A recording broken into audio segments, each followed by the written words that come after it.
less than a month to the referendum now, and we have an interesting evening in store for you. My name is Jeanette Bell. I've been asked to chair this meeting tonight.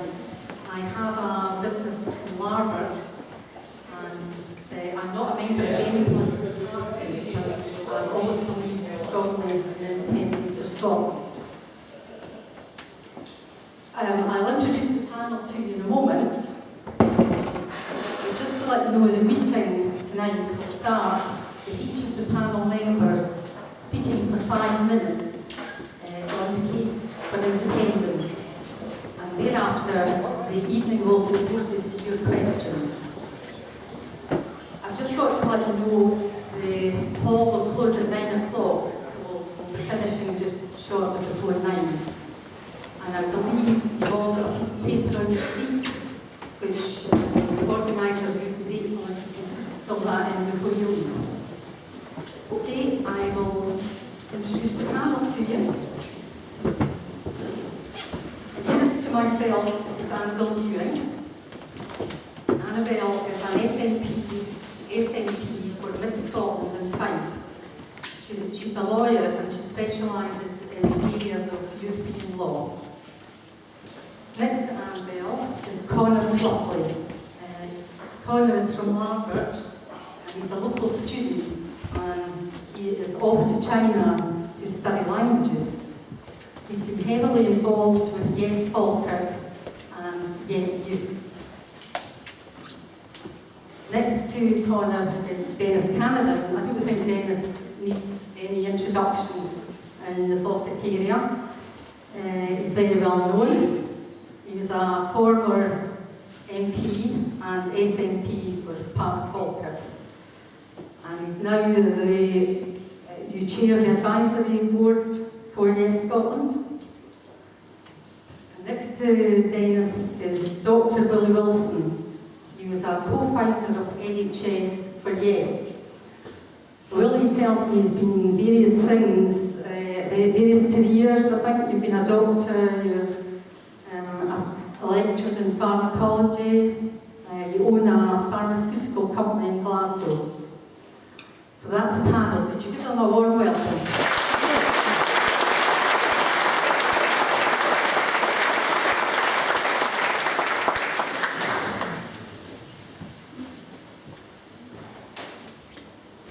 Okay, now then, I think I will start with Annabelle. I could ask you to go first. Thank you very much, Jeanette, and good evening, everybody. And what a great turnout! But this, I have to say, is not just happening in Larbert. It's not just happening in central Scotland. It is happening all over Scotland. And people like yourselves are coming out on a very rainy night, sadly tonight, to discuss what kind of country you want to live in, what kind of country you want Scotland to be. And so it's a real privilege to be here. It's a privilege to be involved in this historic campaign on Scotland's future. And I think the way that the debate has been conducted has been an absolute credit to each and every one of us. We want a positive discussion about what the possibilities are for future generations in our country. And I think that is almost exclusively what we have all been engaged in. I want Scotland to be independent because I feel in life that it is always best to take your own decisions. If you take your own decisions, you control your own destiny. If you leave your decisions, important decisions in your life to other people, it will likely not be the case that you will get the outcomes that you want. And why then would we leave the decisions, important decisions about our country, the place that we live, in the hands of other people? Because I think we would make better decisions, and we've shown that in terms of what we've done on health and on social policy and education in the Scottish Parliament, where we have devolved powers, at least in terms of policy, if not of budget. So we've shown that where we have power, we can take better decisions because we take decisions in accordance with the interests of the people of this country. We would also, of course, be able to control what we do with our own resources, and that is not the position at the moment. The We are an incredibly wealthy country, wealthy in terms of natural resources, in terms of the industries we have, still, notwithstanding the efforts of Mrs Thatcher, and particularly in terms of our human capital, we have an incredibly educated workforce that is sought after by companies across the globe. So we are a wealthy country, but we do not see that wealth around us because we are not controlling what we do with our wealth. On the issue of can Scotland afford to be a successful independent country, a question that Mr Darling couldn't seem to answer last week in the debate, I'm sure you'll have lots of questions about that. I would say, of course, Scotland can be a successful independent country. I think even the UK Prime Minister has been on record to agree with that. If we look at the OECD criteria, Scotland would be the 14th wealthiest country in the developed world, ahead of France, ahead of Japan, and ahead of the UK, which would be sitting at number 18. That position was supported by the Financial Times, which produced a report earlier this year, which concluded that Scotland would be in the top 20 countries in the developed world. We had Standard & Poor, a credit rating agency, not known for their sunny optimism, which looked at Scotland and looked simply at onshore Scotland. It left the oil and gas to one side, and it said that Scotland would merit the highest economic assessment. So I think that shows that in the places that it matters, it is recognised that Scotland is a very wealthy country, but it's what we do with that wealth that is important, and the kind of prosperous but fair country that we could build together if we had control over our decision making here in Scotland. We wouldn't see, for example, this massive increase in recourse to food banks, with some 22,000 children having to have access to food banks in the last year in order to be able to eat in this wealthy country of Scotland. We wouldn't have to see fuel poverty in this oil-rich country. We wouldn't have to see, as we will see in years to come, cuts to disability benefits involving some 100,000 people, and that is coming whether Tories get into Westminster in 2015 or whether it's the Labour Party, because they have said that they are going to stick with Mr Osborne's spending plans. We wouldn't see £100 billion spent for transit. What is the point of that? And in any event, it is immoral to spend such obscene amount of money in nuclear weapons when we see such poverty in our country. We wouldn't see 100,000 young children pushed into poverty as a result of the austerity agenda of the Tory government, and as I say, Mr Miliband is not planning to do anything different. So, in conclusion to that, which is timely, I would say that on the 18th of September, between the hours of 7 AM and 10 PM, each of you have in your hands the power to decide the future.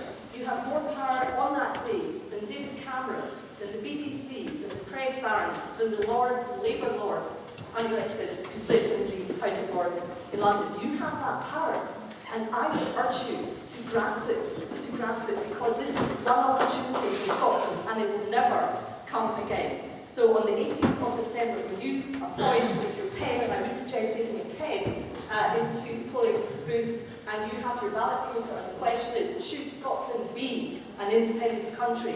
I would argue that the answer to that question, if you take your cross, has to be yes. Thank you very much.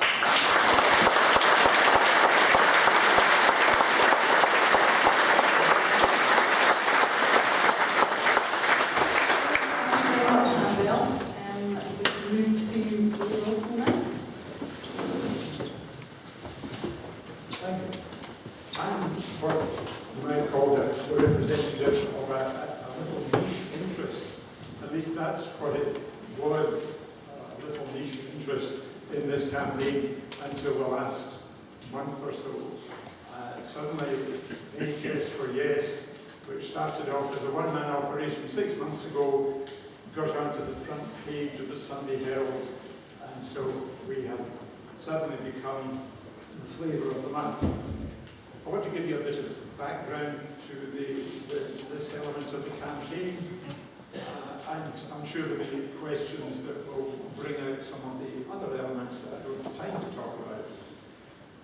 The most basic thing to remind you about is how much the NHS in Scotland has diverged from the English NHS over the last 15, 20, 25 years. It was Thatcher who first had the idea of privatising, starting to introduce privatisation to the NHS, but she didn't make much progress, and she probably knew that it would be the opposite. It would be the work of a generation, really. And that's what it's turned out to be. 30 years later, the Tories are now carrying out privatisation of the English NHS on an industrial scale. There are billions of pounds of contracts that are at this moment out to tender. There's £10 billion worth of medical work in England that is already done in the private sector. So it's probably 10–12% privatised already, but it's continuing very rapidly. 70% of the contracts that were completed last year went to the private sector. Now, as you know, the Scottish NHS is entirely different. It remains a national asset and it is a national treasure to us. And it's now clear that that is a major issue in this campaign, because if we vote no, almost certainly we'll have to go down the privatisation road. Now, the reason for that is really down to the economy. It's the bottom line. It's the money. Mr. Osborne has said that we've got 25 billion in cuts, that he still is determined to bring out in the next 25 billion in cuts for the UK would be about 2.5 billion in cuts for Scotland. Now the snag is that Mr. Swinney has bent over backwards to protect the NHS for the last 4 years. The NHS has had a little 1% rise each year, but police, fire, education, water, all these things have borne the cuts up to now. Come 2015, when Mr. Osborne applies his 25 billion cuts, if we are still getting our pocket money from London, then it's the NHS that will suffer. Because the NHS has been protected this far, but all the flexibility has gone from the financial system, and our NHS would inevitably suffer cutbacks. Exactly what would happen after that is debatable, of course. There might be some privatisation, but cutbacks, no matter how you look at them, are going to be damaging to the NHS. We need our NHS. Everybody treasures it. We already have a life expectancy which is 2 years less than what you can expect in the south of England. That is a kind of bottom line for the NHS, isn't it? That if we have a longer life expectancy in the south of England, then clearly it is reasonable that we should be spending more on our NHS, not looking forward to Mr. Osborne's cuts. Now there is another angle to this. There is another angle to this, and that's the question of charges. As you know, prescription charges still apply in England. £8.05 is what you pay for a single item in England. They've kept the prescription charges, we don't have them. They've done away with them in Wales and in Ireland, not in Ireland. Prescription charges, there's no free eye tests in England. And it's very likely that as the Tory agenda progresses, charges will be introduced to visit your GP, for example. This has been discussed twice in the press in the last few weeks. £10 a time, maybe £20 a time to visit your GP. Charges, therefore, are another element of this. In England already, there are certain surgical procedures that are not done anymore under the NHS. If you have varicose veins, then, sorry, you can keep them. Whereas in Scotland, there would be surgery to correct that and close off the varicose veins. They just don't do it in England anymore. They seem to feel it's not a priority. There are several other more obscure surgical procedures that you just don't get in England, or after a very long wait. There's also a habit in England, almost a tradition, that if you self-fund, if you pay for your own surgery, then you can have it next week. Otherwise, you might wait till next year. So there are these various elements where we, in the National Health Service in Scotland, try to look after people in a much more equal manner, so that everything is free at the point of need. The way Canavan designed it from the start. But I'm afraid the trends in England are running very much against that, and it's almost inevitable that we would be down that road if we have a no vote in September. Thank you. I'll leave it at that. You can bring up other aspects of NHS in due course.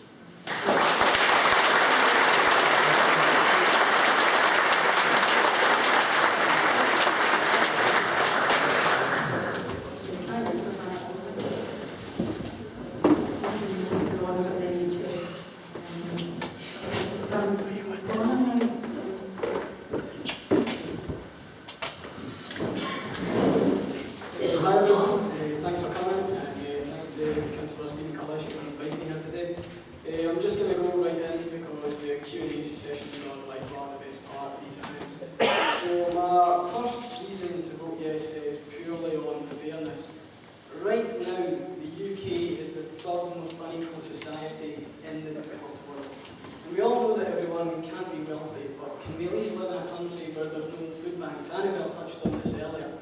Now, in 2011, there was one food bank in Scotland, and when I was standing here in March doing another speech, I said, now there's 36. Well, now there's 47 of them, with another one to be built up by Inverness. I mean, the situation's getting so dire that one in Glasgow a couple of months ago completely ran out of supplies, and they had to wait for more donations to make sure that people could get food. Now, Oxfam Scotland have reported that people are actually having to hand back their food because they don't have money to switch on their cookers to heat their meals up. And food banks are now being asked to prepare packages for babies 4 weeks before the babies are actually born. Like, this isn't a fair country anymore. Newspapers have reported that Westminster's austerity policy is going to last until at least 2020. And with that, we'll definitely see an increase in the number of food banks, and we'll definitely see an increase in the number of people using them. The Independent Child Poverty Action Group stated that due to these policies, there will be a huge increase in child poverty in Scotland, with up to 100,000 more children living in poverty by 2020 if we continue along the current path. It seems fairly obvious to me that too much of this country's wealth has been hoarded in London and south east of England. I mean, during the past 40 years, the North Sea's contributed like billions of pounds worth in tax revenue. And like, looking around, do you really think it's being spent fairly around the country? And do you think it's going to change anytime soon? This leads me on to the second point, which I'm going to call look around you. I mean, if any of you are taking a trip to Falkirk High Street at the moment, you'll see the toilet signs hanging there. Now, if they can afford a £100 billion upgrade for China nuclear weapons, then why aren't we helping alleviate poverty and generate more jobs? What we need.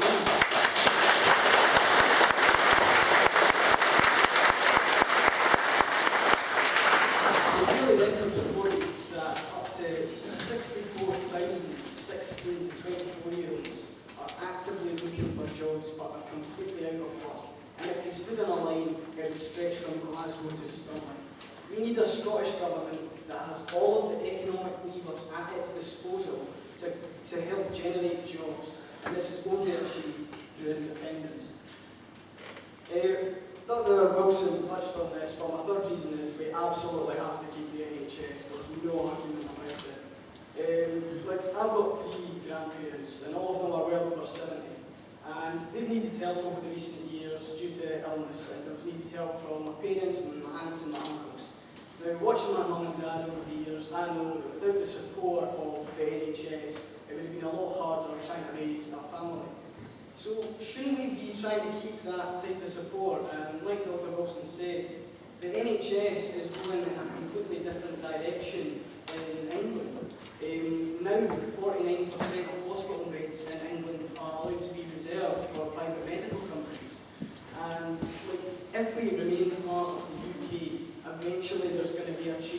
government included.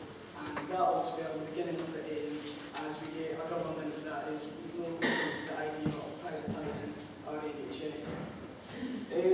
I'll just finish on a few points. I was very disappointed when I heard about the Australian Prime Minister's comments about how a vote for Scottish independence is an attack on freedom and justice. Now, I volunteered at the Commonwealth Games and I was in the athletes' village, and I spoke to the Australian athletes and they were loving it here. They had a great time. And I almost feel embarrassed for them that they had such a fantastic time in Scotland, and then they get their Prime Minister attacking our country as we can't be independent and attack freedom. I think that's stupid. And also, I mean, the Commonwealth Games were fantastic. No one can say they weren't. And the vibe that was in Glasgow was amazing because it's something that Scotland has funded itself through the Scottish Government and Glasgow Council. We'd made it ourselves. Now just think for a minute. Imagine being in a country that's going to be building something for itself. It's going to be magic, and that's why I'm voting yes in September.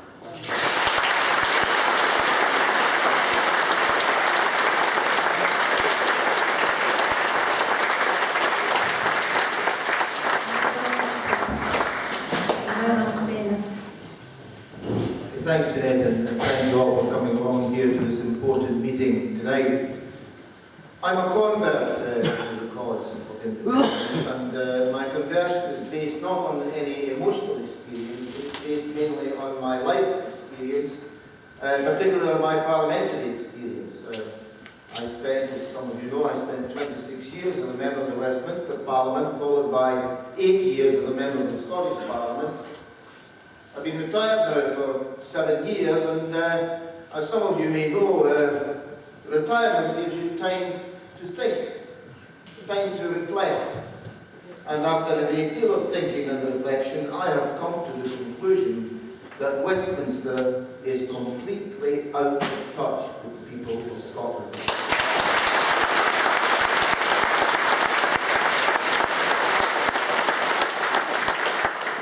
The Scottish Parliament, despite its faults and failings, I mean, it's not perfect, but I think that by and large, the Scottish Parliament responds far more readily and far more positively to the values, the wishes, the needs and the aspirations of the people of Scotland. And let me just give you 2 or 3 examples just to justify that statement. Radical land reform in Scotland would never have seen the light of day in Westminster because they neither had the time nor the inclination for it. Free higher education in Scotland. Students south of the border having to pay £9,000 in tuition fees per year. So for a 4-year course, that's £36,000, a millstone of net debt round the necks of our young people.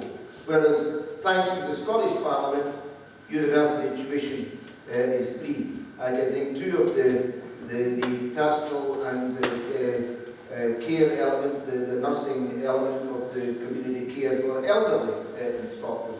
That is free of charge, whereas in England, senior citizens have to pay for that.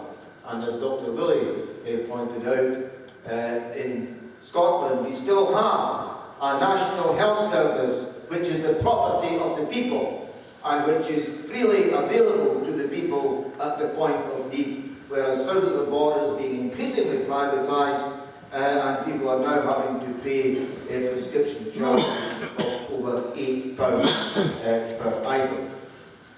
So, I say to myself, you know, the Scottish Parliament has certainly delivered higher standards of social justice in many areas compared with what Westminster did for us. But the powers of the Scottish Parliament under the present setup are limited. They're very limited. Most of the big political and certainly most of the big economic decisions are still taken at Westminster. I mean, under the present setup, virtually the whole of the budget of the Scottish Parliament is determined by another Parliament, namely the Parliament at Westminster. And that is not a satisfactory situation at all. And of course, many of the powers, that the legislative powers are what's called reserve powers, particularly on matters pertaining to the economy and defence and foreign affairs and so on. So I say to myself that if the Scottish Parliament had the full powers of an independent Parliament, if it had powers of defence and foreign affairs, for example, then we, the people of Scotland, would be able to decide whether we want to spend billions of pounds of weapons of war and mass destruction like Trident, or whether we want to get involved in illegal wars in Iraq or anywhere else. And if the Scottish Parliament had powers over taxation and national insurance, then we'd be able to make sure that we have a fair and progressive system of taxation and a fair system of benefits, including the complete abolition of the iniquitous bedroom tax, which would never, never have seen the light of day in an independent Parliament, in an independent Scotland. And I also say that if the Scottish Parliament had powers to regulate the banks and financial institutions, then we'd be able to stop the scandal of bankers lining their pockets with big fat bonuses while bringing the country almost to the brink of economic disaster.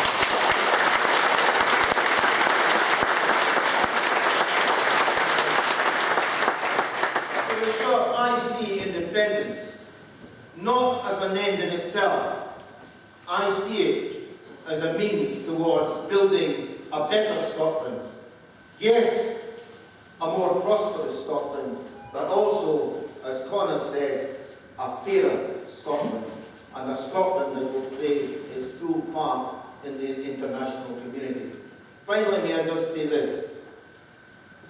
I am asking you to vote yes in this referendum on the understanding that this should be a vote which transcends party political divisions.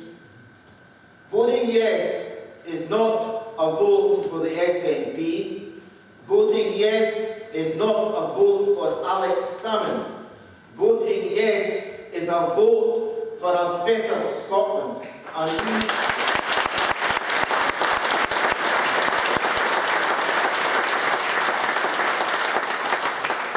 the organisation which I chaired, called, what's it called again?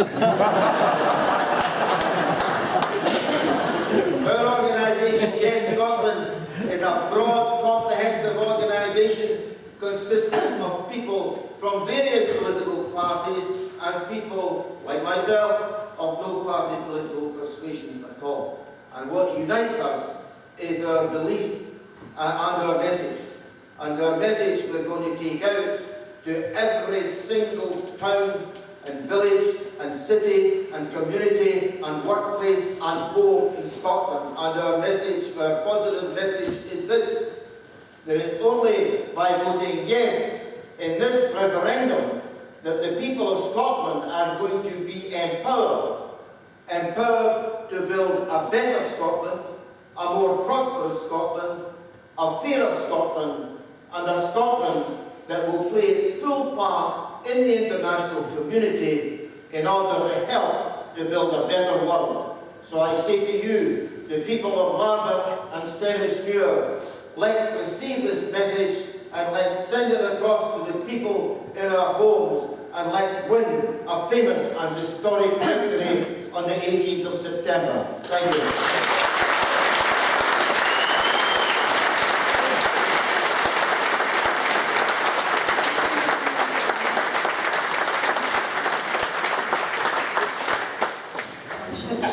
All those speeches very thought-provoking. We've now come to the part of the evening where you get involved. Please use this opportunity to ask any of the panel anything you like. I would like the first question. Oh, we've got one. The mic will come to you. In an independent Scotland, would people be classed as citizens, or would we still be classed as subjects of the crown? Do you want to direct that question to anyone? Or Just the panel in general. Annabelle? Well, I regard myself as a citizen. Can I be heard or sorry, thank you. I regard myself as a citizen. I am a citizen at the moment of the British state. I want to be a citizen of an independent Scotland on the issue of monarchy, which I guess is the point of the question. I could live with monarchy. I would be happy with the Queen. I know other people wouldn't. But you know what I always say on this subject is you have to get there first. You have to get the power first in order to be able to make decisions. So that would be a decision that people in Scotland would make at some future point. I am quite happy to propose that we keep the Queen. I think she works very hard. And I know some of my fellow citizens don't agree, but that's a debate that we can only have in terms of a result that we can effect if we choose to vote yes on the 18th of September.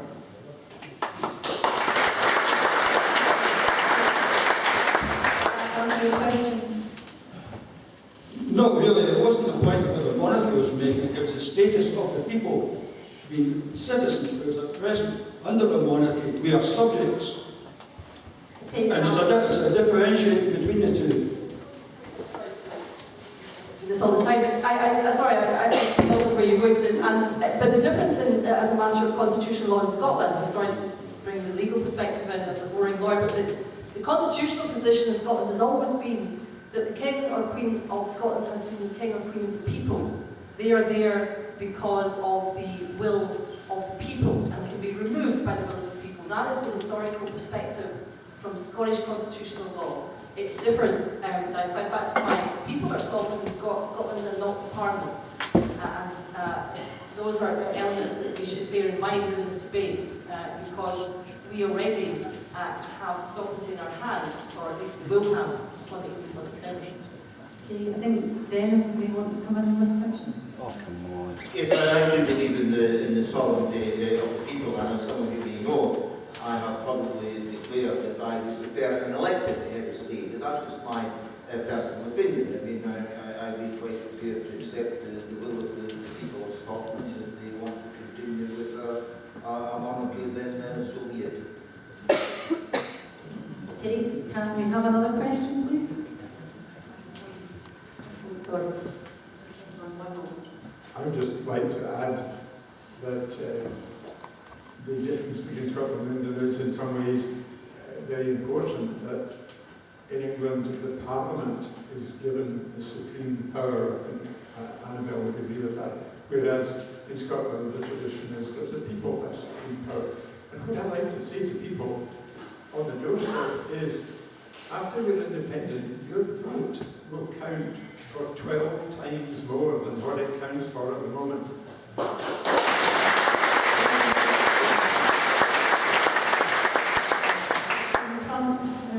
Can I have your question? It's my intention to vote yes on the 18th of September, but I do have some questions. How will currently free services like our NHS, prescriptions, further and higher education be affordable in an independent Scotland? And how quickly, if we were to vote no, could we expect the services to be controlled, please? Okay, I